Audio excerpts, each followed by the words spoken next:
Recently, I pulled out my yearbook from my senior year in high school and looked at the senior pole section. Remember that? First married, last married, most respectful, biggest flirt, talkative, biggest mess, most likely to succeed. And then there was my name next to most serious. I hadn't remembered that my classmates saw me that way. And in many ways, it's hard to imagine now. But looking back at how seriously I took things most of the time, it makes sense. My youngest brother, in contrast, wore his humor and lightness on the outside. And I realized somewhere along the way that often made it hard to take him seriously. We so often expected a joke or a laugh from him that I think his more earnest side was missed a lot of the time. These perceptions or labels or expectations can come out of how we show up in the world, and they can also come to define or constrict us as well. We become the serious one, we become the funny one. On this Independence Day, I'm reminded of Abraham Lincoln, one of our most well known and respected presidents, who was for years seen as a failure.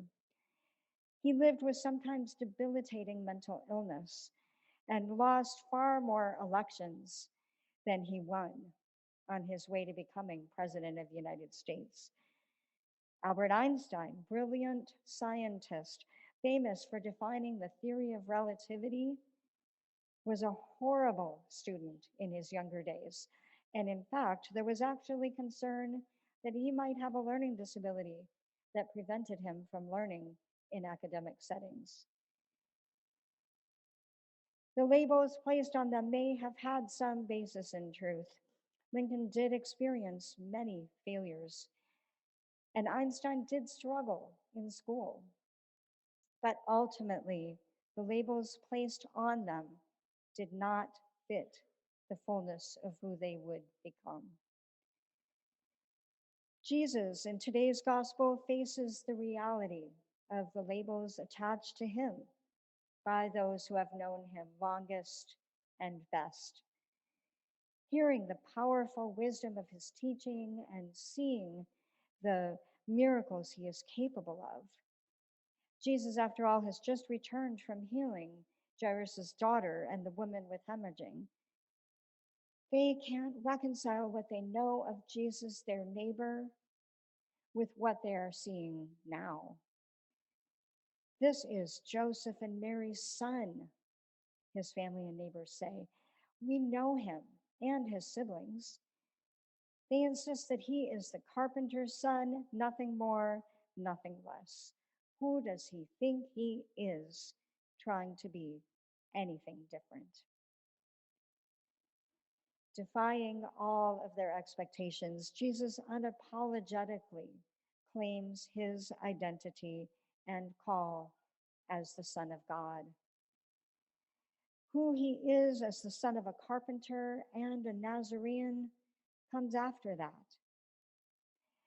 And this disturbs his family and neighbors who expect him to claim his place in Nazareth first, above all else. They want him to be the carpenter's son.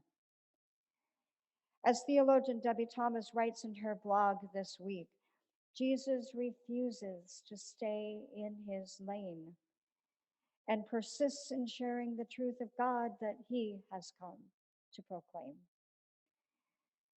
Mark tells us that his friends and neighbors, blinded by their perceptions and expectations of who Jesus is, are unable to see the amazing things he embodies about the love and mercy of God.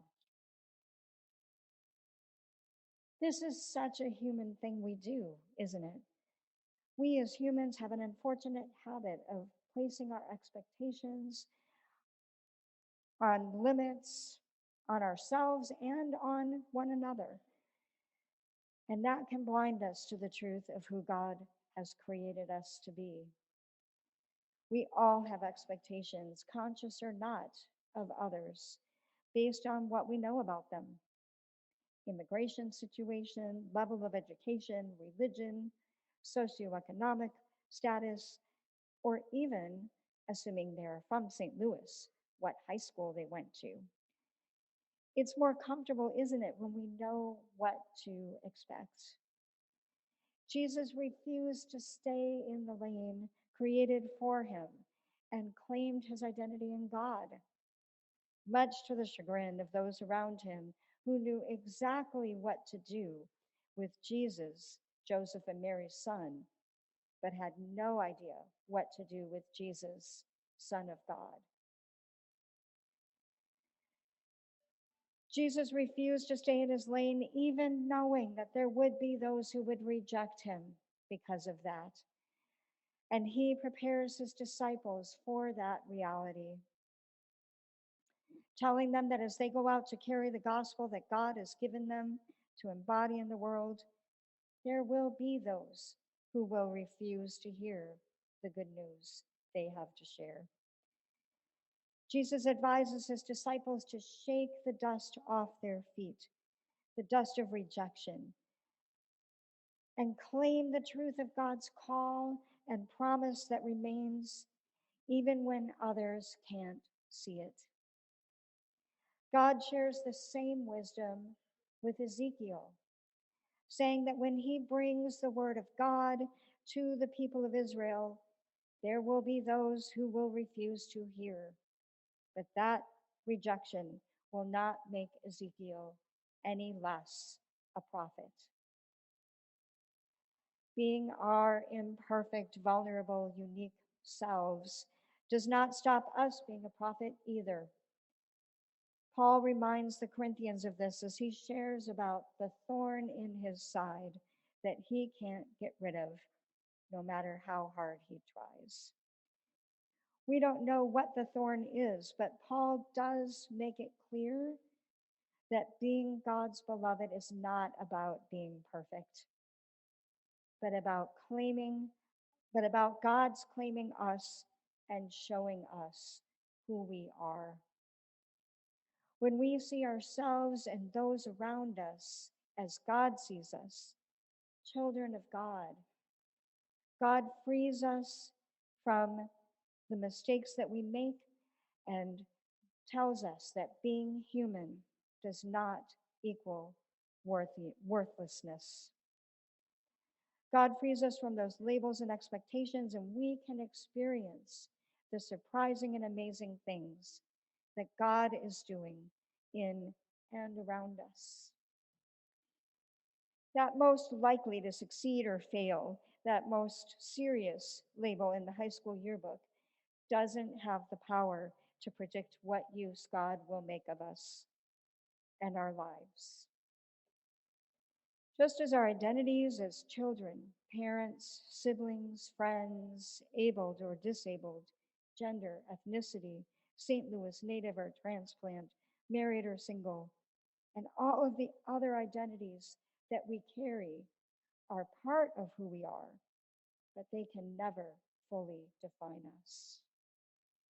On this Independence Day, as we celebrate the birth of this particular nation, Jesus models for us the truth that our identity and call as children of God always comes over and above the labels placed on us, even and perhaps especially the labels of nation and country.